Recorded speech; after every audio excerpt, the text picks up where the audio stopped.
What's up, everybody? It's Jeff, and we are back with the series on aim training to take you to the same level as the pros. Now, today we're going to go over what's wrong with your training routine and why you feel like you're not improving even if you're doing it regularly. But before we get into that, be sure to like and subscribe and hit that little notification bell. That way you catch all the content that we offer here on the channel.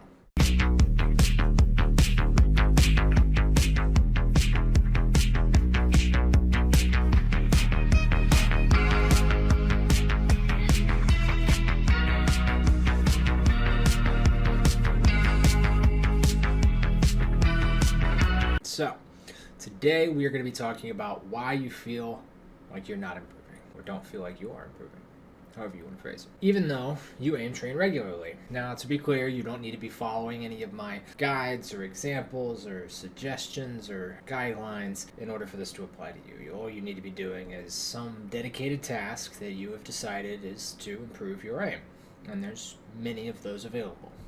Let's go over what comes to my mind when I think of this. Number one, Aim Labs, Kovacs, Aim Hero, any other dedicated aim trainer. Doesn't matter how shitty they are, all that matters is that you can match your sensitivity and your field of view. Now, yes, this means you need to have some control over your field of view and sensitivity. Sometimes the game itself doesn't have that built into it, but sensitivity converters are not that hard to find online. And often the game field of view is a setting that you can find out in the game, so not that difficult. Number two, any sort of built-in training system. Diabolical, Overwatch, Counter-Strike, Valorant, they all have a range or a practice area that contains moving targets and stationary ones at varying distances, and doing this with the intention of improving works just fine. Some of them even seek to emulate dedicated aim trainers in the way that they set their spaces up. Number three, custom games for aim training. I know Counter-Strike has a lot of custom lobbies like headshot-only lobbies and special bot arenas and aim duel arenas and whatnot, and Overwatch does as well. Using these is a great way to develop aim, especially within the game that you play. For instance, I play Overwatch. I used exclusive Overwatch maps in order to aim train, and I know a lot of other people who that's what they do for Overwatch. They don't use a dedicated aim trainer, they just do that, and they found great success. Number four, deathmatch. Whether you're in the absolute trash can that is vanilla Valorant or Overwatch deathmatch, or if you're in a custom lobby for CSGO headshot only deathmatch, or tryhard FFA in Overwatch, as long as you remember why you're there, deathmatch is a great tool for improving your aim. So, with that, let's address what does not count as aim training. First up is APM trainers, and let's go ahead and address the elephant in the room. OSU is not an aim trainer. It's, an APM trainer. It's designed based off rhythm and patterns. It will help you process information faster, but it doesn't actually improve your mechanics for a couple of reasons that we'll get to later on in the video. Secondly, is quick play, swift play, spike rush. None of it counts, right?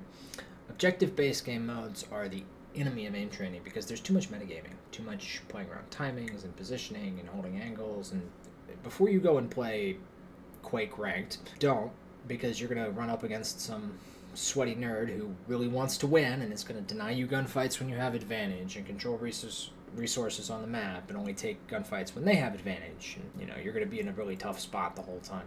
And not in a fun way or in a highly repetitious way, but more in a abusive relationship kind of way. Game modes with objectives and ranked game modes where the objective is to kill the opponent are not it. Neither one will suffice as aim training. Now, as much as I'd love to call a game of Quick Cash in the finals aim training, it just doesn't count.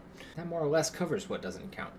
So, let's talk about why these things don't count, right? Starting with OSU and other APM trainers, they're lacking a couple of critical components, and the first one is randomness, right? Now, a lot of APM trainers will have the dots pop up, and you have to click them in a specific order or whatnot, and that's random, but OSU is a map. It's planned, it's designed, and while it's great for, easing you into, steady crosshair control, and, maybe you've never held one of these before, it doesn't do the same kind of random reaction type stuff that you would want out of a lot of other aim trainers, right? Even if you are tracking, you still want to be focused on stressing your mechanics to the limit, not your brain. And to bash on OSU and APM training a little bit more, you need smaller targets. OSU is a rhythm game at heart, and APM trainers are there for, APM. They cannot make the targets too small, or it will be training precision and not target recognition and speed of reactions, right? Which is all APM really is. It's quick decision making and then the action, the throughput. Second, and this is cancel out quick play as an option, is you need reps to call it training, right? Unlike a max rep in a gym, you can't do a 300-pound mouse movement and call it equivalent to 10 100-pound mouse movements. It's not how this works. If it did, you would have like one really jacked arm and the rest of your body wouldn't exist. No, you have to do it a lot. And in the name trainer, we're looking at upwards of 70 per minute. And in a game of quick play, we're looking at 20 and 10 minutes. One gunfight every 30 minutes if you're on a heater. Not only that, but those opponents that you're slapping on in quick play, they probably aren't much better than the bots. And chances are you're using bad movement and horrible decisions to actually abuse them. So that's going to make you worse in your ranked games. Can't do that. Can't do that. You want to be focused on solely your aim. Let me just go through my checklist here. You need high reps, focused on gunfights with no penalty and no reward other than shooting other people in as short a time frame as possible. And as we've been over, there's more stuff that meets the criteria than doesn't. So assuming that you're doing that part right, assuming that you're committing your time to something that counts, why does it feel like you're not progressing? Well, let's cover that. Number one, are you sticking to your fundamentals? If you don't know what those are, go back to the first video and take a look. Take a look. Don't worry, I'll wait. I'll be right here. Go ahead.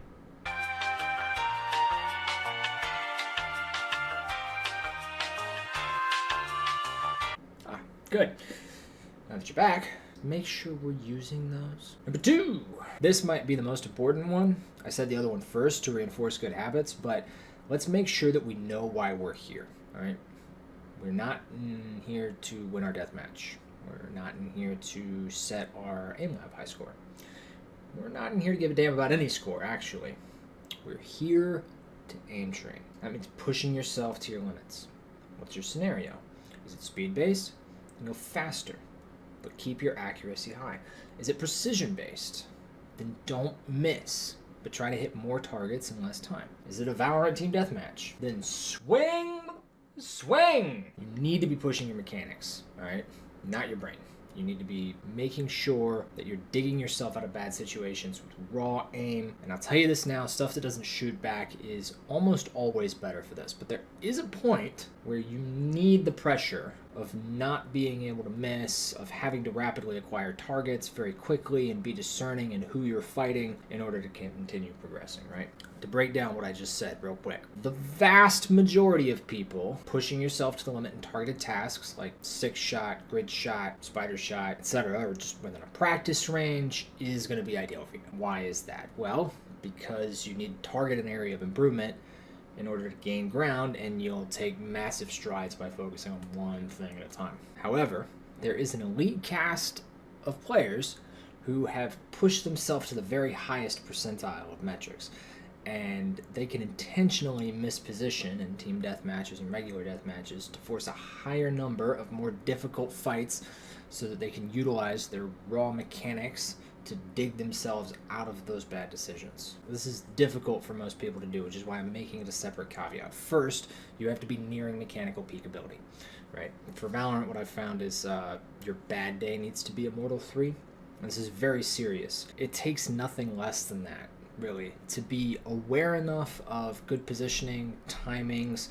map movement, intelligent peaks, favorable angles, so on and so forth, in order to do it wrong on purpose for the sake of forcing those more difficult gunfights. Wider flicks, higher relative awareness, more importance on first shot accuracy, and this goes for most games, by the way. You need to be in the top 2,000 or so of your region in order to be aware enough of at least these fundamentals of exceptional positioning to get value out of doing it improperly on purpose. Unless, of course, you're one of those people whose aim is so raw that even the butcher is checking your pulse. You will know if you're in that crowd because you'll have no idea what I'm talking about. And you can just leave. You don't need to be here. Frankly, what you need is an entirely different set of videos that I just haven't done yet. Now, with that out of the way, we can pretty safely assume that you're in a group of people who cannot intentionally overextend a team deathmatch and use that to force unfavorable gunfights, that train their mechanics in a way that still allows them to isolate those fights, And again, to be clear, if you don't understand what I'm talking about there, then you're not in that group of individuals. You have to know what I mean in order to be one of those, and then you have to be able to apply it. In which case, you probably need this. Probably need targeted aim training, because most people who know these things aren't Mortal 3 Plus. They haven't already done that, and they're not that good at pointing and clicking. They use it to make up for the lack of that skill. Back to the point. Why are we here? Are we in Team Deathmatch to improve our first shot accuracy? Well, then we should be using the Sheriff and the Guardian, right? But are we there to improve our spray control? Well, then pick up the Frenzy. You may hate yourself for it. You may suck. Maybe at the bottom of the scoreboard. But that's okay. You have to remember why we're here. It's okay to suck as long as you're doing it for the right reasons. As long as you're pushing yourself. It comes down to our third part, right? And this is the reason why you're not improving a lot of times, is because you are doing what hurts, what's painful. I'll give you an example. I loved Overwatch, played it all the time. I was silver. And I was coaching players that were brushing up against top 500 regularly, and every now and then they would just throw my rank at me based off of something I said. And it hurt. So I did what I hated, and I aim trained. And I aim trained until I felt to be at a level that I wanted to be at to play, and then I would play. And some days I would do nothing but aim train because I never got to that point that I was comfortable with. So I played a lot less, and I aim trained a lot more than I played, and I climbed from silver to diamond with an 87% win rate. I didn't love it, just sacrificing whole days of playing the game so that I could sit in an aim arena until my hand was killing me. But I got really good really fast, or relatively good really fast. And once I hit diamond on all rolls, I stopped playing. Stopped applying myself. Still played the game, I just stopped aim training. It's a lot easier to maintain what you've got than it is to regain it, though I did every now and then have to go back through a little aim training boot camp to recover that lost skill. And really that's usually what it comes down to, is that kind of focus on what you need to be doing, right? I know people who warm up before ranked sessions, and 2 to 3 games in, Valorant games that last hours, they're still not warm. Why is that? Well, maybe it's because your warm up couldn't lift marshmallows under the sea.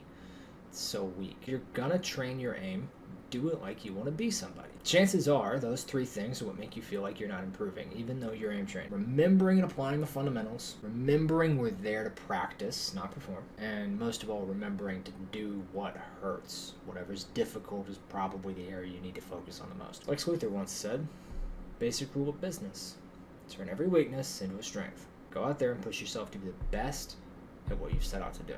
Otherwise, go and do it raw and cold like the butcher made you. See what happens then. Until next time, I've been Jeff. I wish you luck in overcoming your slump. When we do come back, we'll talk about that one reason that I didn't mention, which may be why you feel like you're not improving. But for now, focus up on this checklist of your self-improvement. Develop these good habits, get into it, and make sure that there are no excuses when we come back next week to talk about that one thing that could be the reason you feel like you're making no progress. All right, guys. Thanks for watching. Peace out and God bless.